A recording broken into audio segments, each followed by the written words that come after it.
Pathanamthitta ആറന്മുളയിൽ hotel ഉടമയുടെ ആത്മഹത്യാക്കുറിപ്പിൽ കോൺഗ്രസ് പഞ്ചായത്ത് അംഗത്തിന്റെ പേര്. ഇന്ന് രാവിലെയാണ് ഹോട്ടൽ ഉടമ ബിജുവിനെ തൂങ്ങി മരിച്ച നിലയിൽ കണ്ടെത്തിയത്.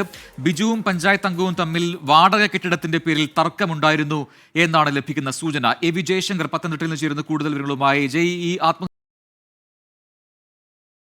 ഇതിൽ കാരണം വ്യക്തമാക്കിയിട്ടുണ്ടോ? ഈ വാടക കെട്ടിടവുമായി ബന്ധപ്പെട്ട് ഈ പഞ്ചായത്ത് അംഗവും മരിച്ച ബിജുവും തമ്മിൽ എന്താണ് തർക്കം?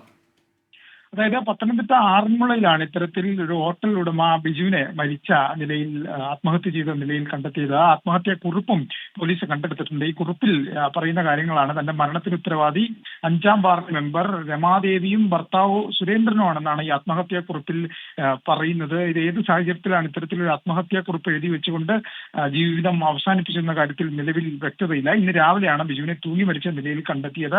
ബിജു നടത്തിയ ഹോട്ടലിലാണ് ഇത്തരത്തിൽ ഈ മൃതദേഹം കണ്ടെത്തിയത്. എന്തായാലും ആറന്മുള പോലീസ് സംഭവവുമായി ബന്ധപ്പെട്ട അസ്വാഭാവിക മരണത്തിന് കേസെടുത്ത് നിലവിൽ അന്വേഷണം ആരംഭിച്ചിട്ടുണ്ട്. ഈ ആത്മഹത്യാ കുറിപ്പിൽ പറയുന്ന ആളുകളുടെ കെട്ടിടത്തിൽ കുറച്ച് വർഷങ്ങൾക്ക് മുമ്പാണ് ബിജു ഇത്തരത്തിൽ ഹോട്ടൽ നടത്തുകയും പിന്നീട് അവിടെ നിന്ന് ഒഴിയുകയൊക്കെ ചെയ്തിരുന്നു. അതുകൊണ്ട് തന്നെ കുറച്ച് പഴയ കാര്യങ്ങളാണിതെന്നാണ് നമ്മുടെ അന്വേഷണത്തിൽ വ്യക്തമായത്. എന്തായാലും പോലീസ് അസ്വാഭാവിക മരണത്തിന് കേസെടുത്ത് അന്വേഷണം ആരംഭിച്ചിട്ടുണ്ട്. ഈ ആത്മഹത്യാ കുറിപ്പിൽ ഏത് സാഹചര്യത്തിൽ ഇങ്ങനെ ഈ പേര് വന്നു, എന്താണ് ഇതിന്റെ കാരണം ഉൾപ്പെടെ പോലീസ് നിലവിൽ അന്വേഷിക്കുന്നുണ്ട്.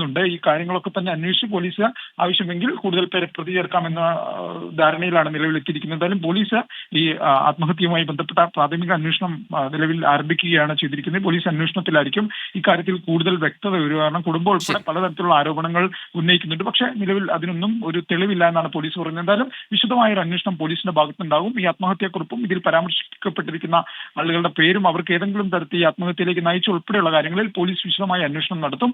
പോലീസ് അന്വേഷണങ്ങൾക്ക് ശേഷമായിരിക്കും മറ്റ് തുടർ നടപടി എന്തായാലും ഉണ്ടാവുക. എ വി ജയശങ്കറാണ് വിശദാംശങ്ങൾ